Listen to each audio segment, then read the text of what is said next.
Welcome back to Welcome to Demon School Iruma-kun, Anime Review episode number 18. This is I'm reviewing the 49th episode of the series, Cunning Demons. Now, I mistakenly thought that the last episode covered the entirety of chapter 104.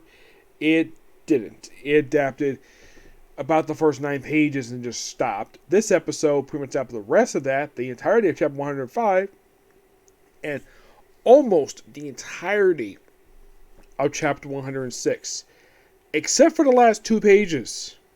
No, seriously, that's what they tapped it for this episode.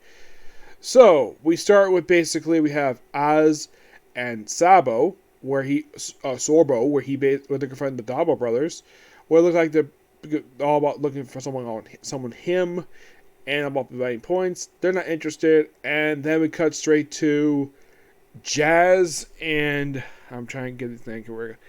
Alikur. Yeah, a lot of the episodes focused on these two, where Alikur is simply just gathering items because he's teaming with the botany battler. So you have all these items, and supposedly leading to what they lead to is simply something that's actually legit. You go to an officiant of the Hellraiser Festival, hand over your bag for points. And that's all you gotta do. Yeah, and so he gets through that, and then basically you realize, oh wait, you went that direction. The official's that direction. And he got tricked by a flower. Yep.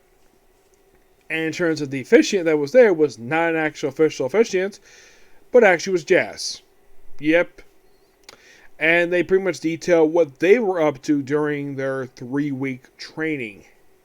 So, their instructor took them to a nightclub where they drank the night away, and then when they woke up, apparently they're so into hard labor because their teacher has got a tab.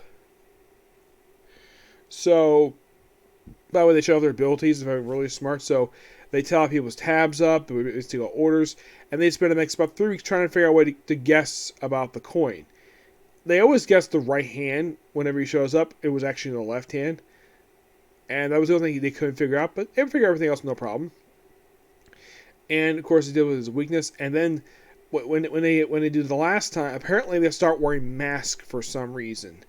Now, no, I do not think this is take on real life bullcrap related to wearing masks.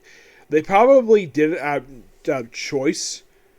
They never explained in the episode why they wear masks. If you're curious, though, in the manga, do they bother to explain why these two are wearing masks? No, they do not. There's no explanation of why these two are wearing masks. Alikur, who's wearing a mask where he's very circular because he's got a snout, because he's a lion demon. And the other was Jazz, who wears like a regular surgical mask that was black. And these two are all about scheming.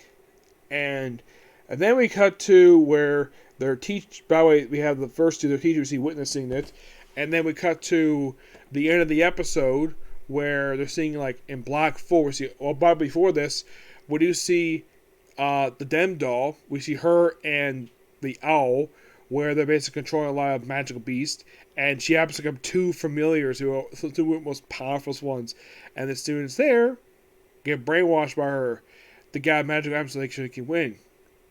And the last tiny bit of the episode is simply put this. It is Iruma in the middle of the field about to be attacked by about a half a dozen students. And that's the episode. Love it.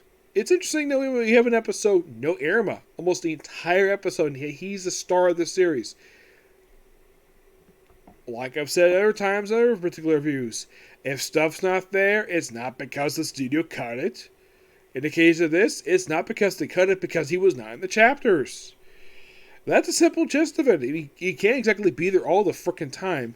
Like, if you look at, let's say, Naruto a lot of the time, or in the case of Luffy in their respective series, sometimes basically the anime just adds them in because they're not in the chapters they adapt for the anime. It's like a lot of the time their scenes are completely unoriginal, or they just about having the episode. My guess is they did this where they have teased a little bit. I mean, screen time wise, Iruma, the star of the series, has got roughly 1 minute screen time in the entire episode. I don't basically criticize Studio for that. I blame the original manga for that part. Because going toward the very end of the chapter. Basically, the page he appears on in the chapter is page 17 of 19 of chapter 106.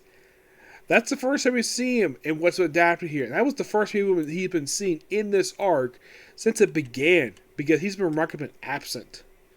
Because he's doing his own thing, per se. As what he's doing, per se, I'll reveal that next episode.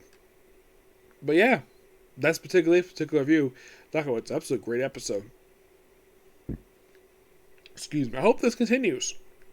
Where I get a chance to episodes they come out. Now, I will not get to a chance to do Spy X Family in case close tonight due to how late it's getting. That's simple, the gist of it. So, roughly tomorrow I have 5 anime to do. So, here's the order of basically stuff to do tomorrow. I'm going to first try to cap up Super Sentai. Well, the first half I want to do. I'm also going to reviews for, I think, the Black Clover manga. I think sure that's going to come back. Hunter x Hunter. I don't think I'm going to do Comic Horror tomorrow. No, I'm just going to do those 3 first. And I'm going to do My Hero Academia, then One Piece, and then I'll do Spy X Family, case closed, and I'll cap up with Boruto. So roughly about 8 videos tomorrow. Hopefully this shouldn't take too long per se, it just depends. Yes, but until the next video, bye.